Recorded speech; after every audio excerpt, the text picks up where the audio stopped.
Radio Claret América presenta Sediento de ti, la palabra, fuente de vida, con el sacerdote misionero claretiano Tony Díaz. Reflexiones diarias del Evangelio. Aquí iniciamos.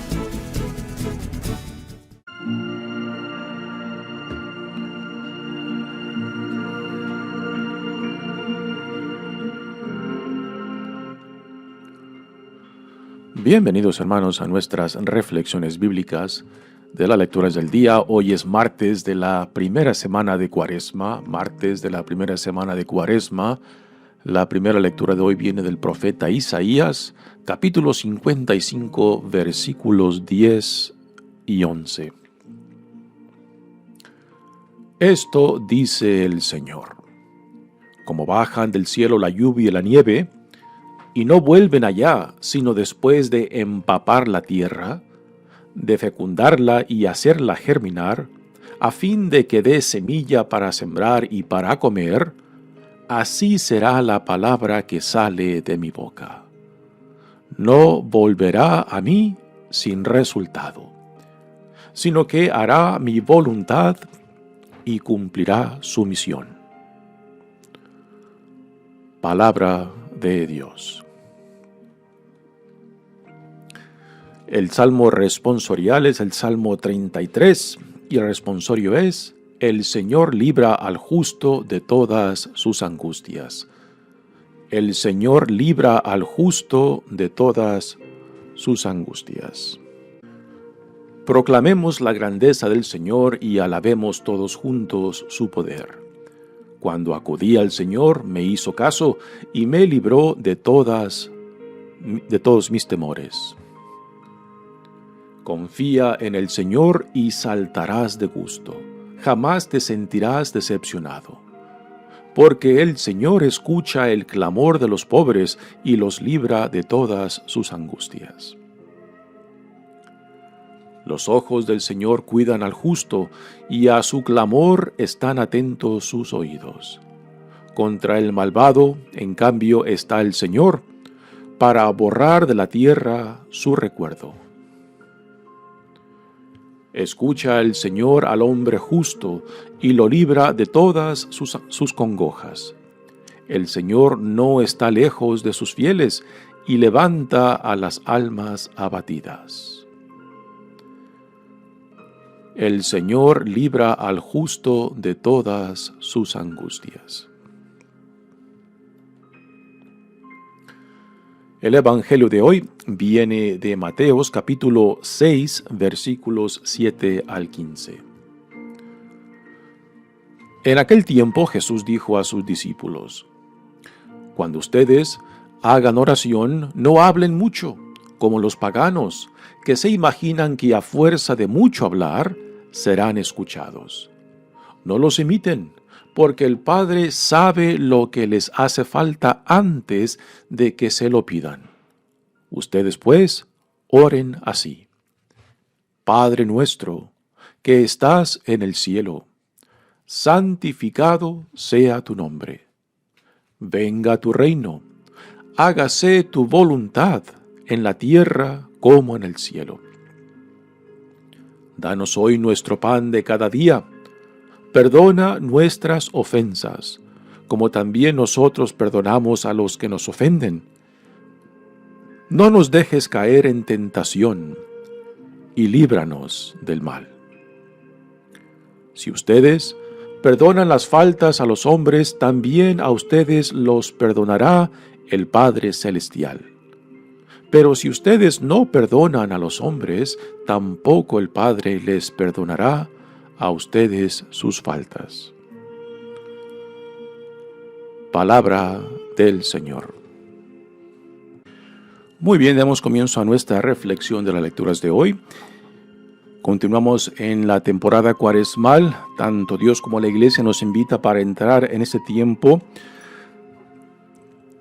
de poner el dedo, identificar, dar nombre a todo aquello que nos separa tanto de Dios, del prójimo y de uno mismo, para así poderlo ofrecer, para así poder presentarlo a Dios, para que nos ayude a sanar aquello que nos separa, que nos tiene heridos y que nos impide entrar con Dios, por ejemplo, en una intimidad, en una relación de intimidad y confianza con el prójimo, en una relación de hermandad, de solidaridad, y en la relación con uno mismo para poder amar lo que Dios ya ama, para poder vernos al espejo no con vergüenza, no con humillación, no con desprecio, sino con respeto y honradez, puesto que somos una creación de Dios y también somos templo de Dios.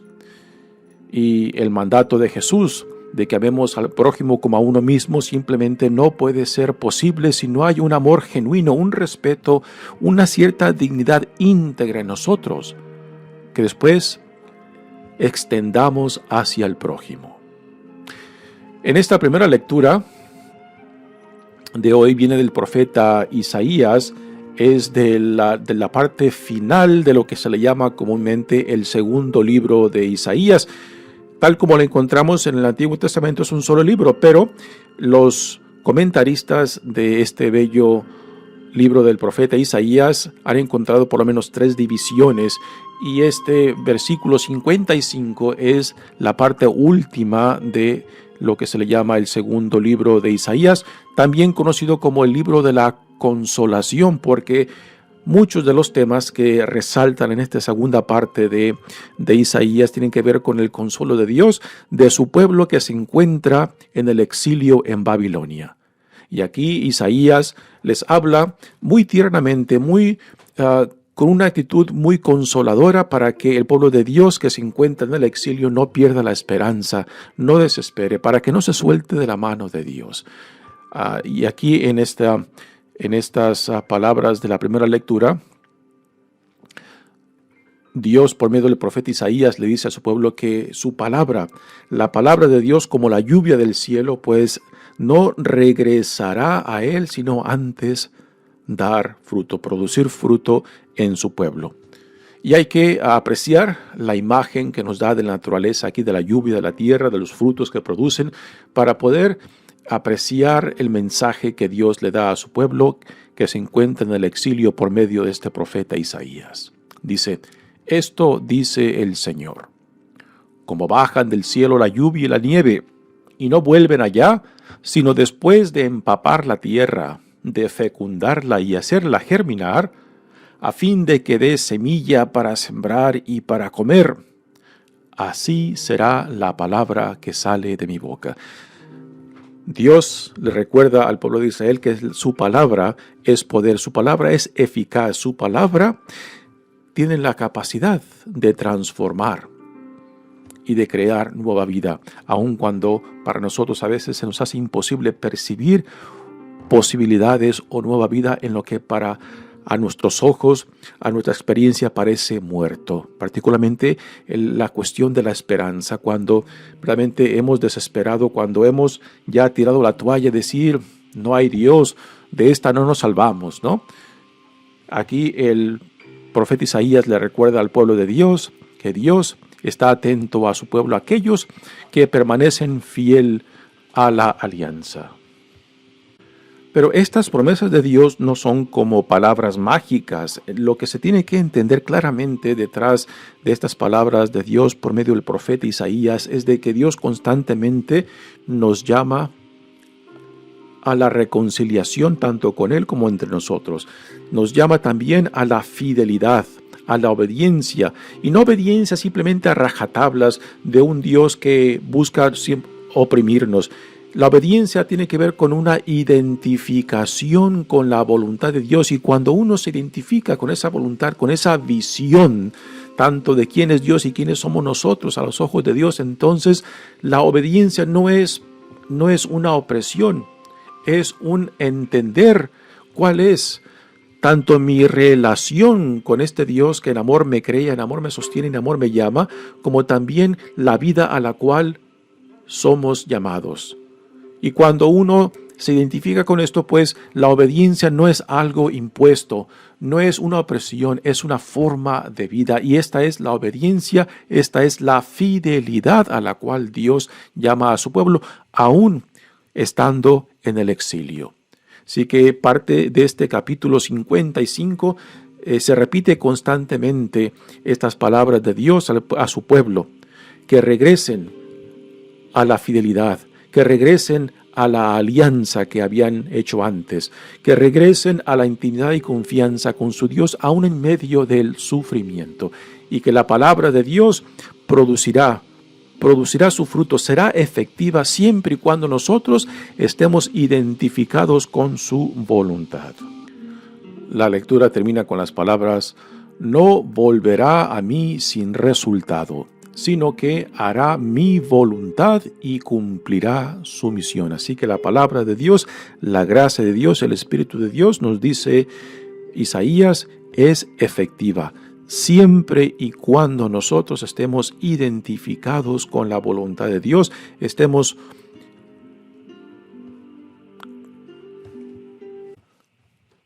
identificados con la visión que Dios nos da para nosotros como su pueblo santo, como hijos e hijas de Dios, como ciudadanos del reino. Pero ahora hay otro punto de vista que también se puede aplicar a esta lectura. Sabemos de que lo que voy a decir en lo siguiente no encaja tanto con el contexto de esta lectura dentro del libro del profeta Isaías. Pero siguiendo la imagen de la lluvia y de la nieve, yo creo que también se puede aplicar. Aquí el sentido que nos da de la lluvia y de la nieve es muy positivo. La tierra requiere de la lluvia para que la semilla que se siembra germine, crezca y produzca frutos. Y que este es el sentido que Dios, por medio del profeta Isaías, nos da acerca de la eficacia de su palabra, de que producirá frutos. Y esa es la voluntad de Dios para todo cuanto Dios derrama sobre nosotros. Pero siguiendo la imagen de la lluvia y de la nieve, también sabemos de que la lluvia, como la nieve, cuando caen en cantidad excesiva, también pueden producir grandes destrucciones. Y la forma en que también se puede entender esto, aquí está estas palabras, estas profecías de Isaías en una forma positiva de que Dios espera de que su palabra, su gracia produzca frutos. Pero cuando esta gracia, cuando esta palabra de Dios, cuando este Espíritu de Dios es rechazado, entonces esta imagen de la lluvia y de la nieve también tiene un sentido que también debe de ser como una advertencia para nosotros. Cuando damos la espalda, cuando rechazamos aquello que viene de Dios, entonces esta misma palabra de Dios, que en el sentido positivo produce frutos, produce bendiciones para aquellos que la reciben, para aquellos que se identifican, pues esta misma lluvia, esta misma gracia, este mismo Espíritu de Dios también puede producir condenación cuando nosotros nos cerramos a lo que Dios nos llama. Cuando le damos la espalda, cuando rechazamos, cuando le tiramos en cara lo que Dios nos provee. Y le decimos como hijos e hijas berrinchudos, no lo quiero, ¿no? Y entonces esta gracia de Dios, este Espíritu de Dios, pues también pueden ser causa de nuestra desgracia cuando rompemos esta relación con Dios. En el fondo, yo creo que lo que tenemos que entender es que el pecado no es el problema fundamental del ser humano. El pecado no es el problema fundamental nuestro con Dios. El pecado es simplemente un síntoma de algo más fundamental que ha transcurrido en nuestra relación con Dios. El pecado es un síntoma de la desobediencia que ha impactado nuestra relación tanto con Dios, con el prójimo y con uno mismo. El pecado es el síntoma cuando esta relación ha sido dañada, ha sido impactada. Por eso, lo que Dios ha hecho en Jesucristo es no solamente perdonarnos, sino también es reconciliarnos. Y reconciliar es diferente a simplemente perdonar, porque el reconciliar busca reavivar esa relación, sanar esa relación para que se pueda llegar a la intimidad, a la confianza, a la hermandad, a la solidaridad, a un sentido de armonía en la persona misma, de que podamos llegar a aceptarnos, amarnos tal y como Dios nos ama. Pues sin esa experiencia de amarse a uno mismo, no podemos extender este amor al prójimo. Así que la imagen aquí de la lluvia que el profeta Isaías nos las presenta en una forma positiva, también tiene la parte negativa, que cuando nos cerramos a esta gracia de Dios, que cuando le damos la espalda a Dios, pues entonces esta misma gracia de Dios, este Espíritu de Dios, pues también puede ser para nosotros no solamente una acusación del rechazo, de darle la espalda, de la rebeldía, sino también una condenación. De que cuando nosotros nos separamos de esta relación es fundamental que nos define como somos, ¿no? Y yo creo que esto es una experiencia que la mayoría de nosotros tenemos. Cuando caemos en esta ilusión de que somos unas islas, de que no dependemos de nadie, de que uno se ha formado, se ha hecho a sí mismo, ¿no? No reconociendo la realidad de que todos estamos parados en los hombros de previas generaciones y de que otros han sido responsables no solamente para traernos a este mundo, sino también para formarnos, para abrirnos oportunidades, para abrirnos puertas, para llegar a ser la persona que soy hoy en día, ¿no? Y negar esto, pues, es negar de que vivimos y existimos en relación con todo cuanto existe, de que fundamentalmente nuestra vida de fe gira en relación al Dios que en amor nos crea, en amor nos sostiene y en amor nos llama a Él. De que nuestra vida en relación a toda la humanidad está íntimamente conectada, de que estamos parados en los hombros de propias generaciones, de que necesitamos de estas relaciones de hermandad, de solidaridad para poder avanzar no solamente como persona, sino también como familia, como sociedad, como nación. Cuando se rompen estos lazos de hermandad, de compromiso mutuo, de tener interés en el bienestar de otros, pues entonces aquí no hay progreso. Cada quien se concentra, se mete en lo suyo y entonces no es posible ni una sociedad, ni una hermandad, ni una solidaridad.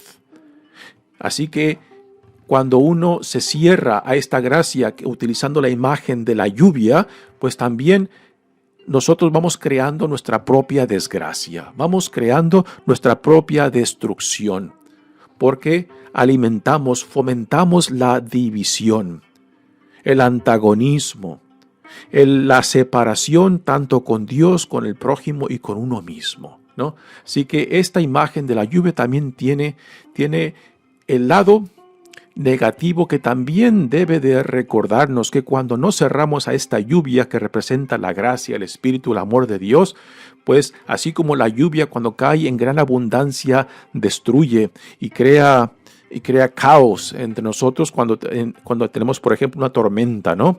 O inundaciones, pues igualmente cuando nosotros nos cerramos a la gracia de Dios, pues también tiene grandes consecuencias en nosotros, la capacidad de destruir. Y esto no es porque Dios esté castigando, es cuando uno opta, cuando uno decide separarse, crear antagonismo, crear divisiones tanto con Dios, con el prójimo y con uno mismo. Yo creo que esta reflexión también encaja sobre esta imagen de la lluvia que cae del cielo como imagen de la gracia que viene de Dios. Muy bien, pasemos ahora al Evangelio de hoy, que viene de Mateos. Y el contexto de este Evangelio es el Sermón de la Montaña. En el Evangelio de Lucas, el Sermón de la Montaña empieza en el capítulo 5 hasta el final del 7.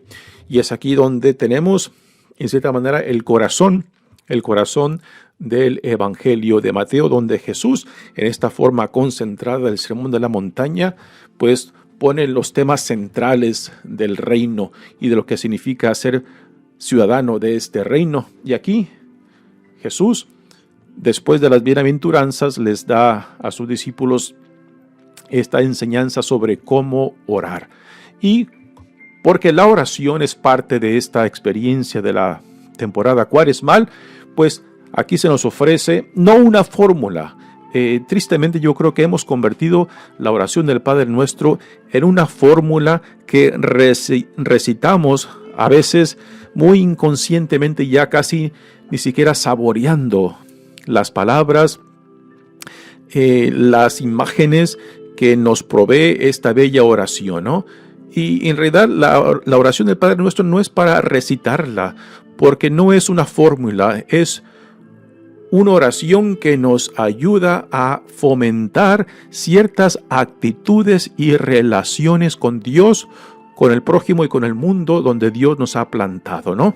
Y cuando no saboreamos las palabras, las imágenes que son parte de esta bella oración, pues entonces simplemente repetimos la oración como un robot, sin estar consciente de lo que estamos diciendo, de lo que estamos pronunciando. Varios maestros de la vida espiritual, cuando hablan de la oración del Padre Nuestro, nos recomiendan que si al decir estas palabras del Padre Nuestro, una palabra o una imagen dentro de esta oración nos llega o nos pega o nos detiene, que nos quedemos con esa palabra, con esa frase, con esa imagen, ¿no? Y que saboreemos esa palabra, esa frase, esa imagen, porque quizás es lo que en ese momento, en ese día, en esa situación que me encuentro, es lo que yo necesito escuchar, atender o dejar que me ilumine, dejar que me cuestione. Por eso también es recomendable de que cuando oremos esta bella oración del Padre Nuestro, lo hagamos pausadamente. Yo creo que porque esta oración la tenemos tanto en diferentes formas, por ejemplo en la misa, la tenemos también en el rosario, la tenemos también en diferentes devociones que son parte de nuestra fe católica, y nos hemos acostumbrado ya tanto acerca de esta oración que ya casi ni pensamos, ni contemplamos, ni meditamos las palabras que ya automáticamente estamos repitiendo, ¿no? Simplemente al decir Padre Nuestro, ya como en una forma automática, vamos siguiendo palabra, frase tras frase, y ya al último simplemente repetimos, pero no se nos queda nada porque no hay un acto de concientización de lo que estamos orando, de lo que estamos diciendo y qué es a lo que nos invita esta bella oración. Así que más que una fórmula para recitar, la oración del Padre Nuestro es una actitud que se nos da en relación a Dios Padre, al prójimo y al mundo del cual somos parte. Dice la lectura de hoy: en aquel tiempo Jesús dijo a sus discípulos: cuando ustedes hagan oración, no hablen mucho como los paganos, que se imaginan que a fuerza de mucho hablar serán escuchados. No los imiten, porque el Padre sabe lo que les hace falta antes de que se lo pidan.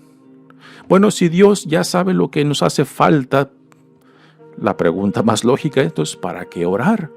¿Para qué expresar nuestras necesidades? ¿Para qué alabar a Dios si a Dios no se le puede hacer más grande, no? Bueno, aquí yo creo que la respuesta más lógica es la siguiente: la oración no es tanto para Dios. A Dios no lo vamos a hacer más grande de lo que es. No lo vamos a glorificar más grande de lo que ya es. La oración, ante todo, es para nosotros. Es para profundizar, para hacer conciencia de nuestra necesidad de vivir en relación con aquel que en amor nos crea, en amor nos sostiene y en amor nos llama a Él, ¿no? Y no simplemente es de pedir, como si Dios fuera una maquinita que le tenemos que complacer cumpliendo ciertas cosas, ciertas devociones, ciertas oraciones, para que después esa maquinita nos provee con lo que necesitamos. Esta es una forma muy mecánica y materialista de Dios, ¿no? De que Dios está ahí para proveer, de que Dios está ahí para solucionar problemas. Esta no es la función principal de Dios.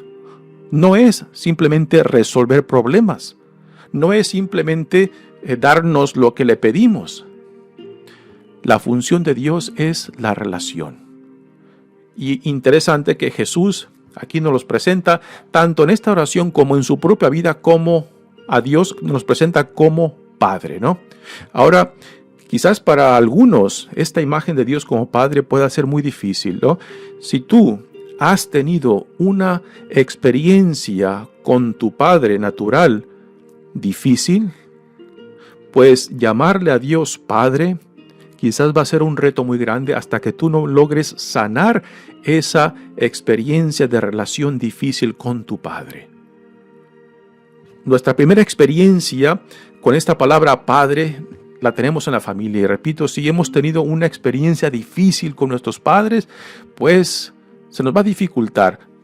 Pero no es imposible, porque también por esta relación con nuestro Padre Dios podemos dejar que Él sane nuestras heridas para poder llegar a un punto en el cual podamos decirle con toda confianza, con toda intimidad a Dios Padre, sin que las experiencias del pasado puedan impedirme entrar a esta intimidad. Ahora, si en el principio te cuesta llamarle a Dios Padre, pues también le puedes decir Madre, ¿no? Si es que la imagen de Dios como Madre, porque tienes una imagen o una experiencia más positiva de Dios como Madre, si te puede ayudar, adelante, ¿no? Dios no tiene un género ni masculino ni femenino, ¿no? Nosotros se lo hemos dado, pero Dios es Padre solamente no. En el Antiguo Testamento tenemos muchas referencias a Dios como Madre, porque así también los autores del Antiguo Testamento se imaginaban a Dios como una madre que provee, que da vida, que protege, ¿no? Así que siguiendo y reconociendo nuestra situación donde nos encontramos hoy en día, ¿no? Si por el presente te ayuda a referirte a Dios como madre, porque tu experiencia con tu padre natural es difícil, y si tu experiencia con tu madre es más favorable, pues entonces adelante, ¿no? Y Jesús dice, Padre nuestro que estás en el cielo. Ya desde la primera petición, ya Jesús nos planta en una relación con Dios. Dios es Padre, y la experiencia fundamental de Jesús con Dios Padre es de intimidad y confianza, del Padre que lo ama profundamente, del Padre que lo ha enviado, del Padre que comparte de su Espíritu con su Hijo, que comparte de su voluntad, y el Hijo está íntimamente identificado con la voluntad de su Padre. Así que si Dios es Padre, entonces nosotros somos sus hijos e hijas amados. Y lo cual, la implicación de esto es de que los hijos e hijas somos hermanos y hermanas. Si no podemos aceptar esto, pues entonces nos va a costar mucho ver al prójimo como mi hermano, como mi hermana. Ahora, esto no quiere decir de que todo sea bonito y bello. Aún en las familias más sanas también hay conflictos, ¿no? Y a veces los conflictos entre la familia, pues quizás son los más difíciles y duros de sanar, pero no son imposibles. Pero a últimas somos llamados a la hermandad, puesto que tenemos un mismo Padre. Y si todos somos hermanos y hermanas, todos somos también hijos e hijas amados de Dios. Y después vienen las peticiones. Santificado sea tu nombre, venga tu reino, hágase tu voluntad en la tierra como en el cielo. Aquí estamos identificando a Dios como que está por encima de todo, que su voluntad tiene que manifestarse sobre toda realidad y sobre toda voluntad, aún la nuestra, ¿no? Y decir santificado sea tu nombre es glorificar su existencia, y porque vivimos en relación de Él, entonces también nuestras vidas son llamadas para que sean una manifestación de esa gloria de Dios. A Dios no solamente se le glorifica con palabras, se le glorifica con nuestra propia existencia, que es el testimonio que damos de la realidad del Dios entre nosotros. Venga tu reino. Son palabras que nos comprometen, serias. Decir que venga su reino es de que yo deseo identificarme con este reino y con su voluntad. Y que esto sea también lo deseo para el resto de la humanidad, pero tiene que empezar conmigo, de que yo deseo identificarme tanto con la visión del reino como con la voluntad de Dios. Y ahora vienen después las otras peticiones que nos unen a otros hermanos. Dice, danos hoy nuestro pan de cada día. Aquí dice danos, es el plural. La primera persona plural, ¿no? ¿Y quiénes son danos? ¿Quiénes son nosotros de este danos? ¿Son solamente mi familia, mi comunidad, los de mi sangre, los de mi raza? ¿O son todos los hijos e hijas de Dios, toda la humanidad? De que así como yo necesito del pan de cada día, también lo necesitan otras personas, particularmente aquellos más vulnerables entre nosotros. Así que al decir danos, me hago responsable no simplemente de mi pan o el pan de mi familia, de mi comunidad, sino también de todos aquellos que también no tienen. Y que esto es parte de cómo somos llamados a compartir y también a crear sistemas de distribución que promuevan la vida, que promuevan la dignidad en otros. Y después viene el perdón. Y es un perdón condicionado, cuando dice, perdona nuestras ofensas como también nosotros perdonamos a los que nos ofenden. Si no nos atrevemos a perdonar a otros, ¿por qué vamos a acercarnos a Dios y pedirle que nos perdone si no queremos y no deseamos extender ese mismo perdón que yo mismo le estoy pidiendo a Dios que me dé? Así que es una petición que nos forza a hacer con otros lo que uno mismo desea que Dios haga con nosotros. Hay mucho que todavía podemos sacar de esta bella oración del Padre Nuestro. Repito, si podemos orarla pausadamente y quizás quedarnos con una palabra, con una frase, con una imagen que nos deje, que se quede y que nos dé la oportunidad simplemente de contemplar esa palabra, esa frase, esa imagen, pues quédate con esa palabra para que esta oración vaya compenetrando hasta lo más profundo de nosotros, hasta el tuétano de nuestros huesos, para que sí pueda hacerse realidad esa identificación con Dios Padre como Jesús mismo la vivió. Mi nombre es Padre Tony Díaz, misionero claretiano. Que Dios los bendiga. Radio Claret América presentó Sediento de ti, la palabra. Fuente de vida. Sus comentarios son importantes. Contáctenos en radioclaretamerica@gmail.com.